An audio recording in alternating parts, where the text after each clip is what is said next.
UFC 315 is coming up this weekend, and today, guys, I have a complete betting guide for you with timestamps if you'd like to skip to any part of the video. Hello, everybody. Welcome back to another video. If you are new here, my name is Kyle. I am your guy with many YouTube channels.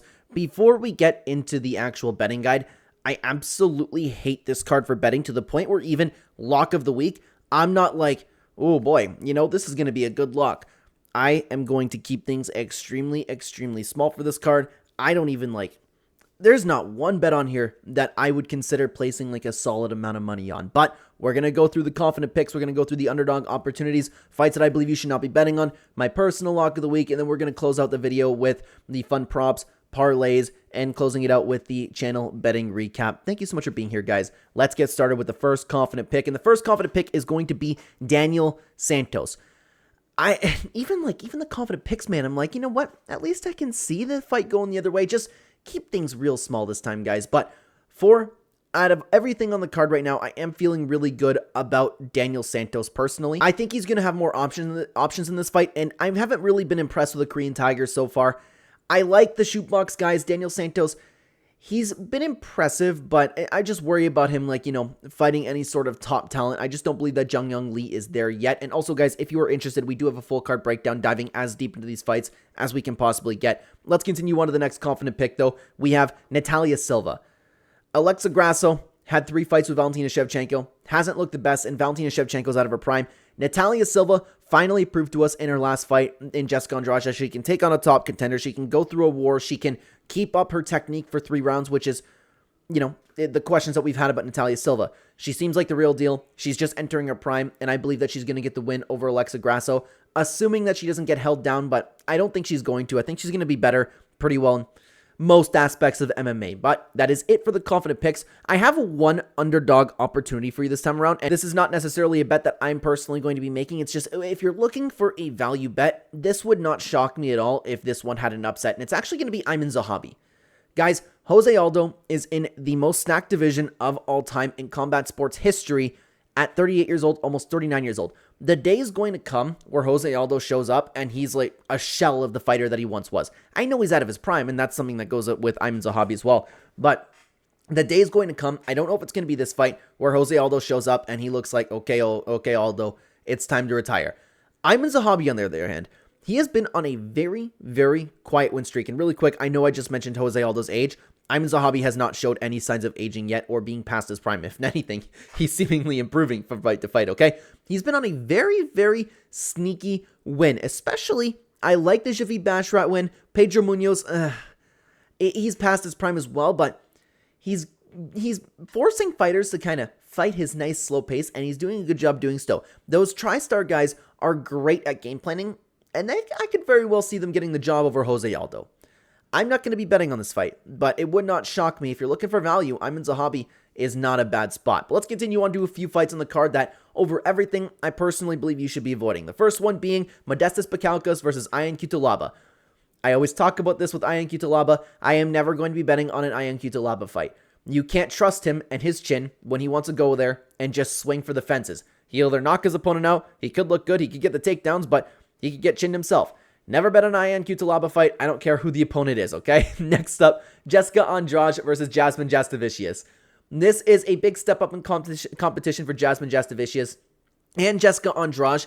If this fight didn't exist with Natalia Silva, I would have said, yeah, you know what? Jasmine's probably going to put the pace on Jessica and probably beat her up. But Jessica showed that she still has that dog in her. She still is a top contender. She had a really good fight with Natalia Silva.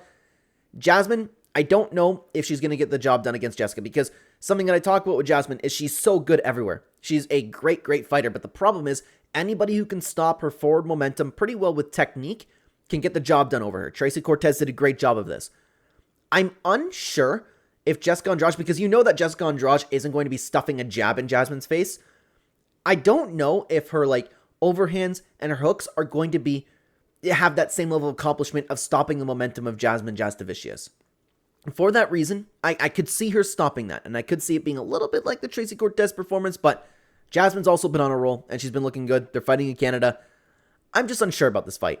I do not believe you should be betting on this fight as well. And one more fight that, of everything I do not believe you should be betting on, is Marc-Andre Barriault taking on Bruno Silva. I wouldn't blame you for betting on Marc-Andre Barriault, to be honest with you, because Bruno Silva looks like he's completely done. But Marc-Andre Barriault has got knocked out in his last 2 fights. I know that he got hit pretty hard, but Bruno Silva possesses that power too. It could be the time where Marc-Andre Barriault is very well past his prime. It's just 2 guys that are on a big losing streak. 2 guys that are past their prime. I wouldn't touch this one personally. So I think that you should also avoid Marc-Andre Barriault versus Bruno Silva. Now, let's continue on, guys, to lock of the week. The fighter on the card that I'm most confident in winning. And I'm feeling good about her winning, okay? It's just like, I don't want to call it a lock. That's the problem. Because I'm like, it's just this card, man. It's horrible, horrible, horrible for betting. So, when I talk about this, it's for like the betting guide part of the video. I'm not feeling lock for this one. But if you just sat me down and said, gun to your head, one fighter is going to win on this card. This is the fighter that I'm choosing, and it's going to be Manon Fiorot. I have not been impressed by Valentina Shevchenko lately. I believe she's past her prime, and Manon Fiorot has the size on Valentina Shevchenko. She might be able to work her game and keep her distance and just pick her apart.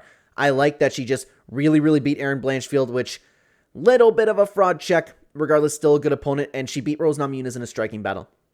I think that if Manon Fiorot can stay on the feet, she might have the physicality. She should win this fight. I'm feeling good about Manon Fiorot. I am considering placing a bet on Manon Fiorot. She is my most confident pick on the card. Now, guys, let's continue on to the more unscripted part of the video. This is where we take a look at OddsJam, which, if you're interested in signing up for OddsJam, by the way, pin comment, description down below. You can get a discount using code Clenbat. Let's take a look if there are any props right now, which typically there aren't. Let's take a look over here with some of the, and again, this is a little bit of a unscripted part of the video, so we're just freestyling looking at all of this. Becksat Almacan, Brad Katona, I can see that going over 2.5. Is there anything that really stands out over here? Bruno Silva, Marc-Andre Barriault, minus for 1.5. I don't hate that. I can see it being a slow-paced fight.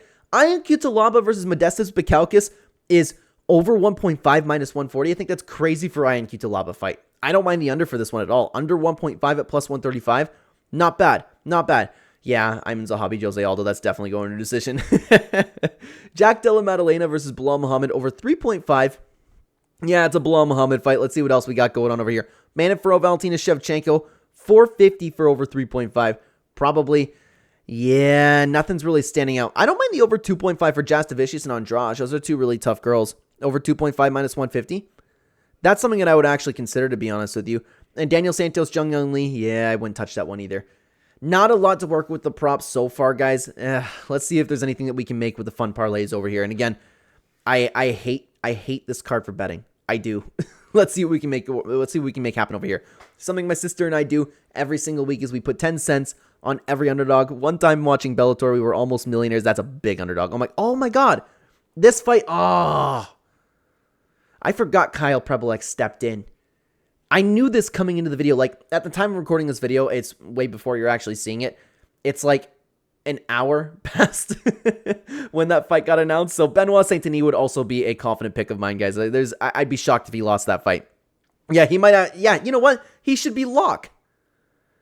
Oh, how did I forget about that? But anyways, what else we got going on over here? Let's see. What my sister gonna get 10 cents? Only 8,000. Only 8,000. This is never gonna happen. But let's see what we can have over here. Okay, we're gonna pick Becksat. We're gonna pick Daniel Santos. We're just, and again, this is like a more unscripted part of the video. We're just having some fun over here. Marc-Andre Barriault, Jasmine Jastovicius, Mike Malott. No way betting on that fight. Najvo Sterling, Benoit Saint-Denis, Natalia Silva, Ayman Zahabi, Manon Fiorot, and Bilal Muhammad. I'm picking a lot of favorites this time around. But even if you want to bet like 20 bucks on that, there's no way you're going to hit all of that. But what do we actually like for some parlays? I don't like any parlays this time around. I'm talking like round lines for this one, guys. Even Benoit Saint-Denis is not worth a sprinkle at all. The odds for Manon Fiorot is something that I would play as is. Daniel Santos I would play as is. Jasmine Jastovicius, and there's no point adding Benoit Saint-Denis to that. There's really no point. Maybe if you're feeling good about yourself, Jasmine and Becksat. But even then, I'm not feeling like... Brad Cantona is a good fighter too. Yeah, I'm not feeling really anything over here, guys. Jasmine Jastovicius, Bilal Muhammad, maybe. I don't know. Definitely don't bet on this, guys. Najvo Sterling's not bad, but even then, I'm not even like overly convinced that he's going to get the job done either. Tough card, guys. Tough card. Before we get you out of here, guys, let me bring you over to the channel betting recap. And unfortunately, we did not have a good week this time around, which was a little bit shocking to me, guys. A little bit shocking. The fun parlay, Ivana Petrovic dropped the ball. I was shocked about that one. Juliana Miller is horrible. And I know the Ivana Petrova kind of sucks too, but like, I thought she'd beat Juliana Miller, man. Tyrell Tolo, Yana Santos, man. I wanted to bet on Yana Santos, man.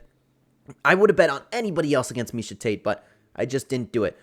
Gaston Bolonos did not show up. Santiago Ponzinibbio, I thought was going to get the job done. I thought that Daniel Rodriguez, I thought that he beat Daniel Rodriguez, man. This whole card was shocking, but I did say that I hated that card for betting as well, and yeah, I was really worried, so I only ended up putting 2.5 units, so we had a very, very minimal loss this time around, so I'm going to keep it small this time around too, because like last card, this card absolutely is horrible for betting.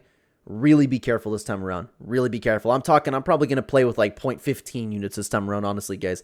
Let me know what you think down below. Thank you very much for watching. If you want to check out the full card breakdown, you can check it out on screen right here. I'd love to have you over there. Thanks again for watching, everybody. Take care.